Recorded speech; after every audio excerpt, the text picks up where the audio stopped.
Now, Rudyard Kipling was born in India. He was a white man born in a brown country, and many of his adventures take place where white folks were minorities. But he didn't have a despise for minorities, for visible minorities. He loved different cultures. He investigated them. He regarded them as an adventure. I think he loved what we call the third world, but in his language today, I think he'd be called a racist. But what was he? Was he that? I think he was an admirer of other races. David Warren joins us to talk about his poem, The White Man's Burden. It's even tough to say the name of that poem, The White Man's Burden, because it reeks of racism, but it may have been racially conscious, but it was a noble racism, wasn't it? The poem, I should start out by saying, is not one of my favorite Kipling poems, but I'm very happy to defend it all the same. Nor was it one of his. The curious thing is, about the same time, he wrote The Recession for Queen Victoria's Diamond Jubilee in '97, and around then the If poem, which everybody knows by heart, surely.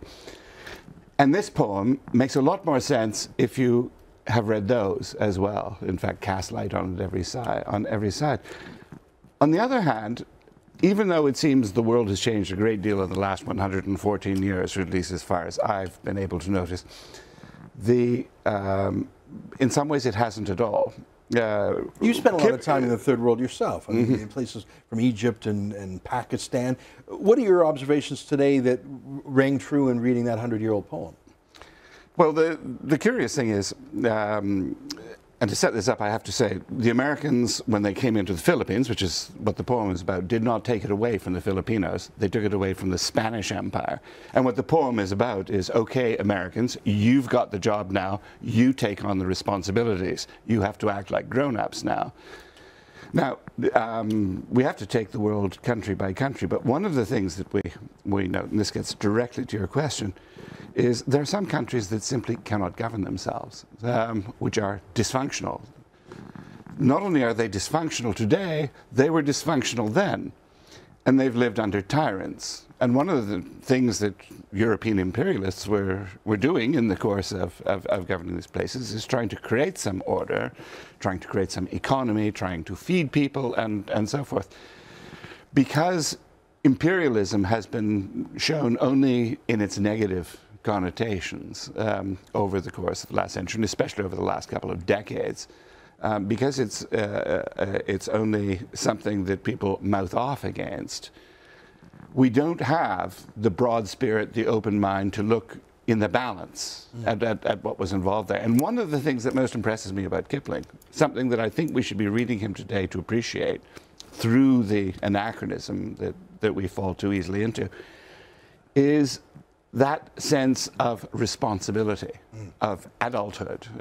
And the people who made fun of him, even then, parodies came out very quickly after that poem appeared with new poems entitled The Brown Man's Burden, The Black Man's Burden, and so forth. I mean, even then, it was over the edge.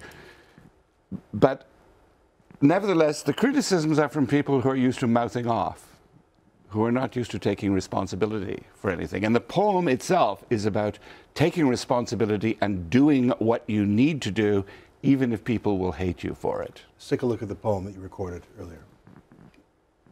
Take up the white man's burden, send forth the best ye breed. Go bind your sons to exile to serve your captives' need.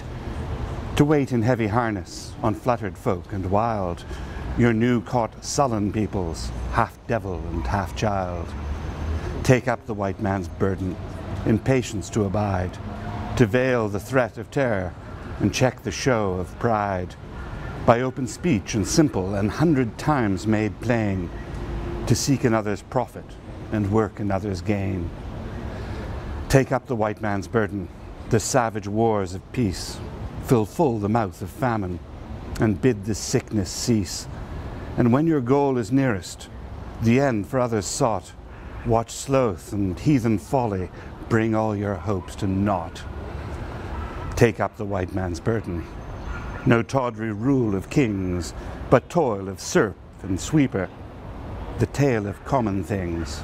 The ports ye shall not enter, the roads ye shall not tread.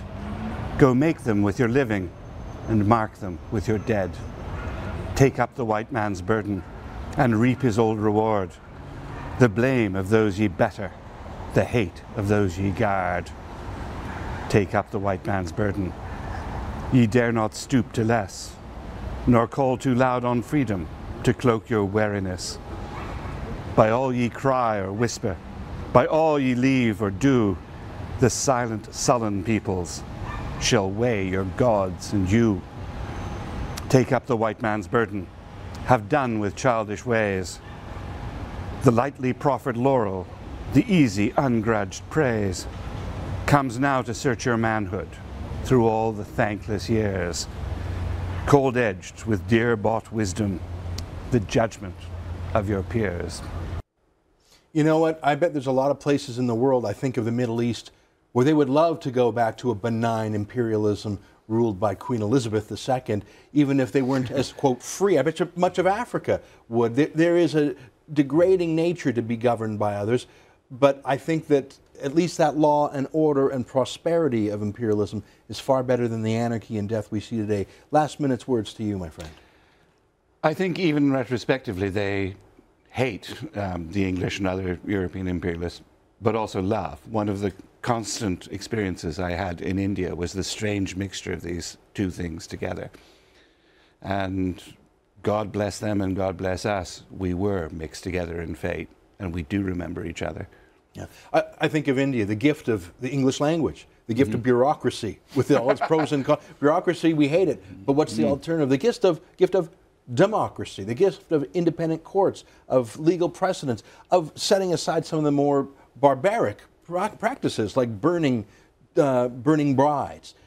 There were gifts that remain the legacy of imperialism.